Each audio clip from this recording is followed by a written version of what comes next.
ہم اللہ پہ ایمان کی بات کرتے ہیں، معذرت کے ساتھ ہم میں سے کسی کو بھی اللہ پہ کوئی بھروسہ ہی نہیں ہے، ہمارا ایمان ہی نہیں ہے، نہ اللہ پہ نہ اس کے رسول پہ۔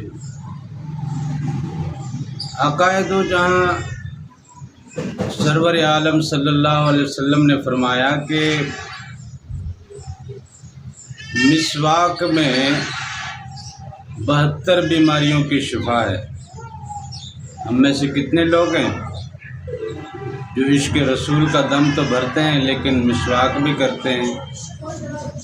بہت کم، شاذ و نادر۔ اب مسواک کی جگہ ہم جو دوسری چیزیں استعمال کرتے ہیں، ٹوتھ پیسٹ، برش وغیرہ، اس میں کیا چیز ہے؟ وہ چیزیں منہ کے ذریعے ہمارے اندر جاتی ہیں، پھر ایک دن وہ پتھری یا دوسرے مختلف بیماریوں کا باعث بنتی ہیں۔ لہذا اس طرح کی ہزاروں مثالیں ہیں، ہزاروں مثالیں ایسی موجود ہیں جن سے یہ ثابت ہوتا ہے کہ ہمارا اللہ پہ یقین ہی نہیں۔ اللہ نے کہا کہ تم میری راہ میں خرچ کرو، میں تمہیں 700 گنا تک بڑھا کے دوں گا۔ کتنے لوگ اللہ کی راہ میں خرچ کرتے ہیں؟ آپ چاہتے ہیں نا امیر ہوں، آپ چاہتے ہیں مالدار ہوں، آپ چاہتے ہیں آپ کے گھر میں مال دولت ہو، فراوانی ہو، تو جو کلیہ اللہ نے بتایا ہے ہم وہ کلیہ تو اپناتے نہیں، ہم تو یہاں وہاں سے مال سمیٹنے کی کوشش کرتے ہیں، دینے کی کوشش نہیں کرتے۔ غریبوں کو، یتیموں کو، مسکینوں کو، بیواؤں کو، بے سہاروں کو، بے کسوں کی اور مجبوروں کی داد رسی ہمارے مزاج میں ہی نہیں ہے۔ اللہ نے کہا ہے ان کو دو، لیکن ہم دیتے نہیں ہیں، اس لیے کہ ہمارا ایمان نہیں ہے۔ معذرت کے ساتھ یہ حقیقت ہے کہ ہمارا رب پہ ایمان نہیں ہے، کیونکہ ہمیں پتہ ہے ہم پیسہ دیں گے ختم ہوگا۔ بھلا جتنے لوگ تنخواہ دار ہیں یا جو لوگ دکاندار ہیں، کاروباری ہیں، وہ تنخواہ لینے کے بعد تنخواہ جیب میں ڈالی اور وہاں سے گھر آئے، راستے میں کوئی غریب، کوئی مسکین، کسی کو خیرات کرتے ہوئے ذرا سے پیسے، آدھی تنخواہ خیرات نہ کرو، چوتھائی بھی نہ کرو، لیکن یہ ہے کہ ذرا سا بھی 100 روپیہ 200 روپیہ، آج کل نارمل 30-32 ہزار 35 ہزار تنخواہیں چل رہی ہے ایک عام مزدور کی، ایک نارملی ہیلپر ٹائپ کی۔ تو جب 30 ہزار میں تیرے گھر کا گزارا نہیں ہوتا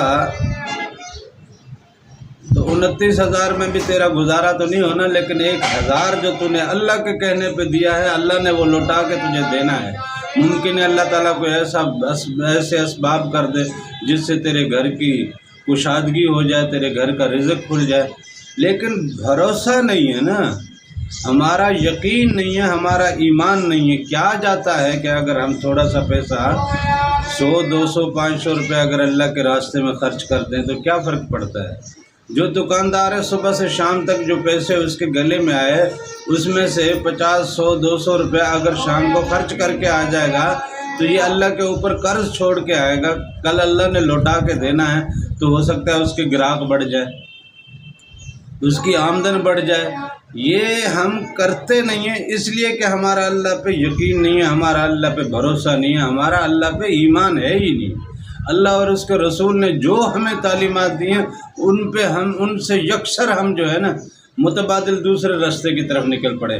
اللہ اور اللہ کے رسول نے کہا کہ یوں جاؤ، لیکن ہم یوں جاتے ہیں اور پھر کہتے ہیں کہ ہمارا اللہ پہ یقین بھی ہے، ہمارا اللہ پہ ایمان بھی ہے، اس کے رسول پہ بھی ایمان ہے۔ تو دراصل یہ ایمان کی بات نہیں ہے۔ رات میں بابا سرکار کے پاس تھا، بابا منظور سرکار نے بڑی خوبصورت بات کہی۔ کوئی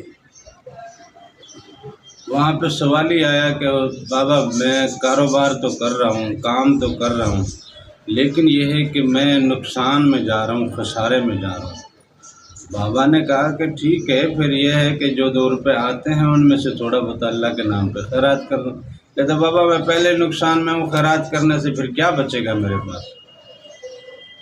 تو بابا میری طرف دیکھ کے مسکرانے لگے اور کہنے لگے کہ کیا ہو گیا ان لوگوں کو، ان کو اللہ اور اس کے رسول کی بات سمجھ نہیں آتی کیا؟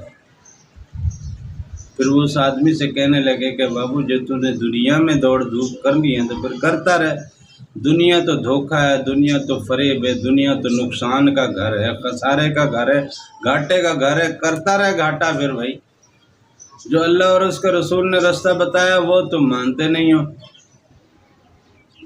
لہٰذا یہ بات بڑی عجیب ہے، اور ہم اپنے آپ میں اپنا محاسبہ کرنے کی ہمیں ضرورت ہے، ہمیں اپنے آپ کو چیک کرنے کی ضرورت ہے۔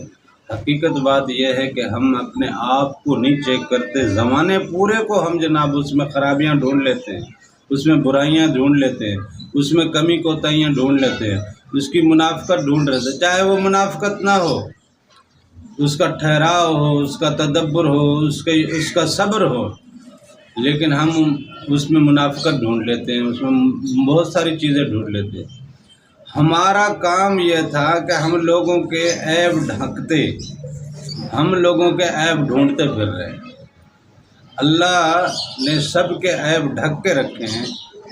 خلیفہ خدا ہونے کی حیثیت سے ہمارا بھی کام یہ تھا کہ ہم سب کے عیب ڈھک کے رکھتے، لیکن ہم سب کے عیب عیاں کرنے کے پیچھے ہیں۔ کوئی موقع مل جائے کسی بھی طریقے سے ہم کسی کے عیب عیاں کر سکیں، اس روش کے ساتھ تو پھر اپنے ایمان کی بات کرنا ہے تو بڑا عجیب ہی، بڑی عجیب بات ہے۔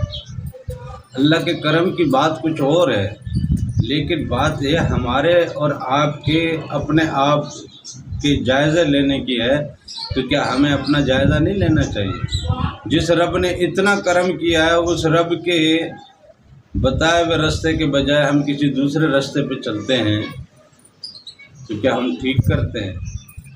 محاسبہ تو کرنا پڑے گا، اس کے بغیر یہ ہے کہ ہم اپنے ایمان کو جانچنے کے لیے آخر کوئی تو ایسا لائے عمل اپنائیں جس سے ہم خود یہ جان سکیں کہ ہم حقیقتاً ایمان پہ ہیں۔ ایمان پہ ہوتے ہوئے اللہ اور اس کا رسول نے کہا تھا تم ہی سر بلند رہو گے اگر تم مومن ہو۔